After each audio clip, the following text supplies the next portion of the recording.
Allô Facebook, bon lundi 26 décembre. Comment vous allez? Est-ce que vous vous remettez de vos nombreux excès? S'il y en a eu? Normalement, il y en a.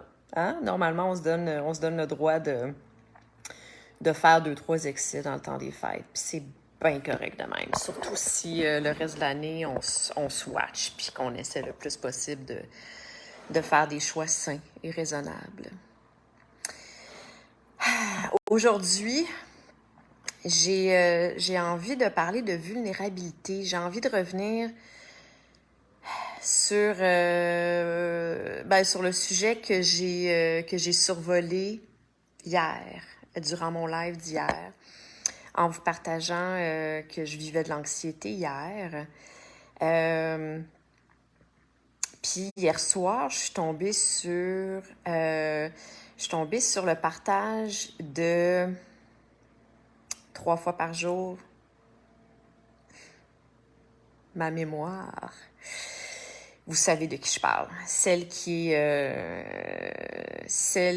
Marie-Lou, voilà, Marie-Lou. Celle qui est à la tête de 3 fois par jour. Oups, mon cellulaire est tombé face la première. Puis, fait que je suis tombée sur un partage de Marie-Lou de 3 fois par jour hier sur Facebook.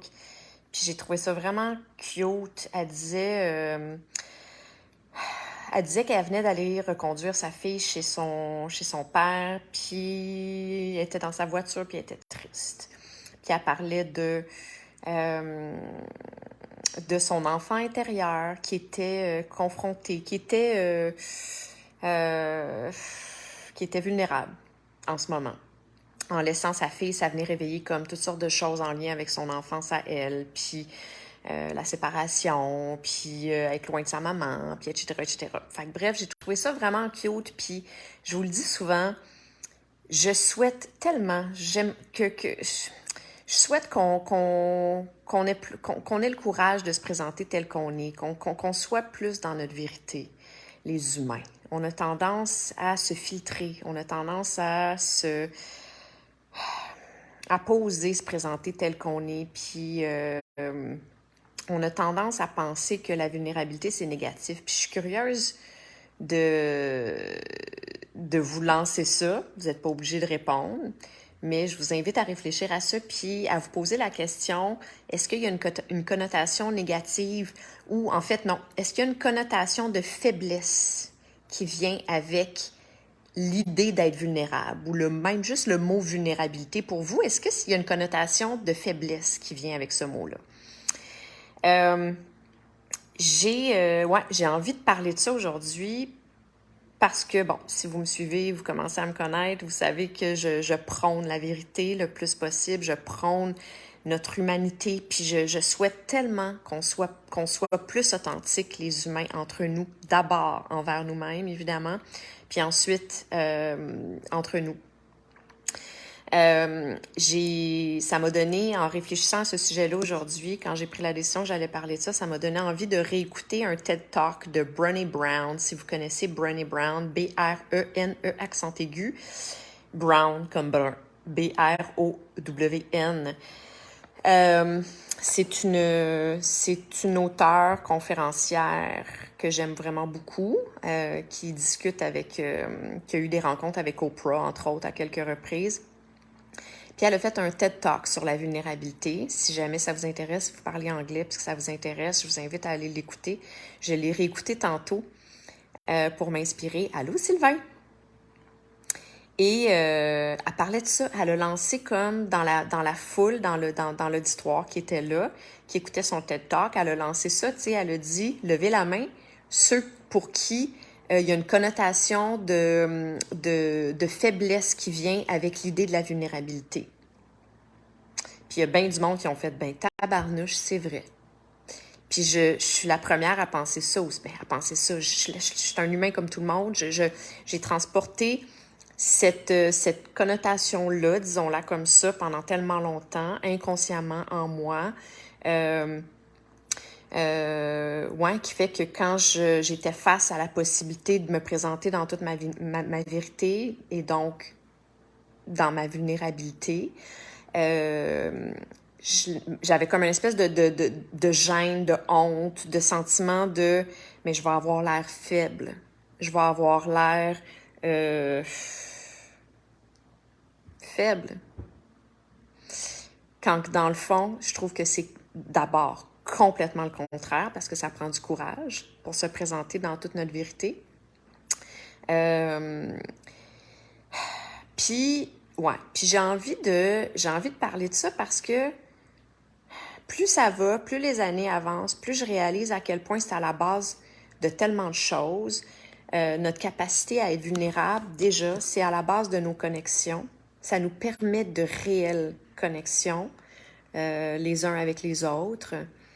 J'ai dit longtemps, sans réellement être capable de l'expliquer concrètement, que j'étais incapable de rentrer en contact, d'avoir une réelle relation digne de ce nom, avec des gens qui portaient des masques, avec des gens qui n'étaient pas capables de partage vulnérable réel, tu sais, de se présenter vraiment dans toute leur vérité et donc vulnérabilité avec moi. J'ai pensé et dit ça longtemps, du plus loin que je me rappelle, je peux pas connecter avec cette personne-là. Je sais même pas c'est qui, réellement. Même si ça fait 20 ans qu'on se côtoie, elle s'est jamais présentée telle qu'elle était vraiment. C'est toujours comment ça va. Ça va! Ça va bien! Ça va bien! Mais tant mieux si c'est vrai. Mais on est des humains, on va se dire les vraies affaires, là. La vie, c'est pas toujours un sourire qui nous déchire les joues. 50% du temps, ça ne l'est pas. Fait que, tu sais, si on n'est pas capable de dire notre vérité, même si on a pleuré toute l'avant-midi dans notre garde-robe en petite boule, mais qu'à la seconde où on sort de chez nous puis qu'on croise quelqu'un qui nous demande comment ça va, on dit « Ça va bien! Ça va très bien! » Tu permets pas à l'autre de connecter avec toi et c'est ça, tu t'empêches de vivre des réelles relations, des relations dignes de ce nom, selon moi, selon ma définition et la façon que j'ai envie de vivre mes connexions, mes relations, finalement. Mais c'est aussi, la vulnérabilité, c'est aussi à la base de la création. Comment on peut créer si on n'est pas dans notre vérité? Comment on peut créer, comment on peut bâtir quelque chose, comment on peut faire une différence dans, puis là je dis créer, c'est pas nécessairement peindre, même écrire, chanter, c'est pas nécessairement ça. Créer, c'est tout. C'est mon Dieu, créer une relation, créer un souper, créer, on est des créateurs à la base, des êtres humains, tu sais. Puis si on se permet pas d'être dans notre vérité et donc dans notre vulnérabilité, ben on peut pas réellement créer parce que les outils à la base de la création, c'est nos émotions, c'est notre vérité, tu sais. Fait que c'est comme si la création en surface, c'est complètement inintéressant. C'est répéter une recette. Puis ben c'est ça la différence entre une œuvre, puis là je parle d'œuvre d'art, mais ça peut être vraiment n'importe quoi, même un repas. Quand on dit un repas, il est bon quand il y a de l'amour à l'intérieur, mais c'est ça.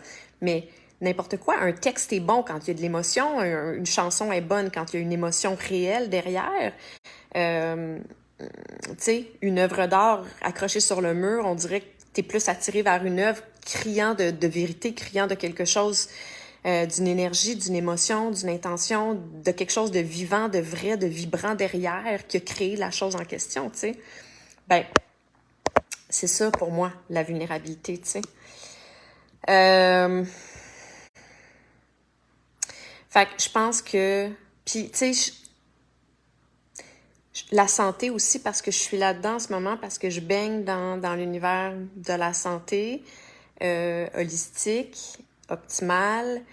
Je réalise que on peut pas réellement être bien, on peut pas réellement reprendre les rênes de notre vie, de notre santé, si on se dit pas la vérité, si on n'est pas dans notre vérité, si on se permet pas de rentrer dans cet espace un peu plus vulnérable à l'intérieur de nous. Si on est dans le déni, si on est dans la fuite, si on est comme ça, puis on fait semblant que, si on veut juste comme, oui, je vais être en santé, mais on est en surface, puis qu'on applique des recettes, puis qu'on prend la pilule, mais qu'on veut pas aller dans des zones un petit peu plus désagréables, puis qu'on veut pas se présenter dans toute notre humanité. Comment veux-tu guérir ton humain si tu te présentes pas comme un humain, tu sais? Fait que c'est ça, mon petit lien avec la santé. Comment ça, donc, on a aussi autant de difficultés à être vulnérable? Comment ça, donc, on est aussi inconfortable dans notre vérité, dans notre vulnérabilité? Comment ça, donc, on se filtre autant? Comment ça, donc, on porte autant de masques? Ça vient d'où, cette croyance-là qu'on va avoir l'air faible, qu'on va être moins aimé, qu'on va être jugé, si on se présente avec notre côté un petit peu moins glorieux, un petit peu moins lumineux, tu sais. Pourtant, quand je le dis, je le sais très bien que ceux qui m'écoutaient en ce moment, vous êtes complètement d'accord avec moi. Je suis convaincue que vous êtes tous en train de vous dire, mais c'est vrai que c'est tellement plus intéressant un humain, c'est tellement plus attirant même, quelqu'un qu'on sent qui est dans sa vérité, tu sais. Pourquoi on se permet pas d'être ça alors? Tu sais? Puis ça vient d'où donc cette idée-là pourquoi faiblesse et vulnérabilité c'est associé quelque part en nous? Pourquoi qu'on est conditionné à ça? Qui a dit ça un jour? Tu sais? Me semble que à l'époque où on vit, avec tout ce qu'on sait, puis aussi dans l'époque dans laquelle on vit, parce que, mon Dieu, que c'est précaire de plus en plus, il y a tellement de plus en plus de souffrance dans ce monde. Puis là, tu sais, tout est chambranlant. Nos fondations ont besoin d'être revues parce qu'il n'y a plus rien qui fonctionne. On dirait tout ce qu'on a mis en place depuis des décennies, c'est en train de foutre le camp. On réalise que ça marche pas. La formule telle qu'on l'a pensée, ça marche pas. Puis là-dedans, j'inclus ça. Là-dedans, j'inclus les masques qu'on porte tous, puis notre réflexe de systématiquement répondre « ça va bien ». On peut-tu commencer par se dire les vraies affaires? On peut-tu commencer par se présenter tel qu'on est?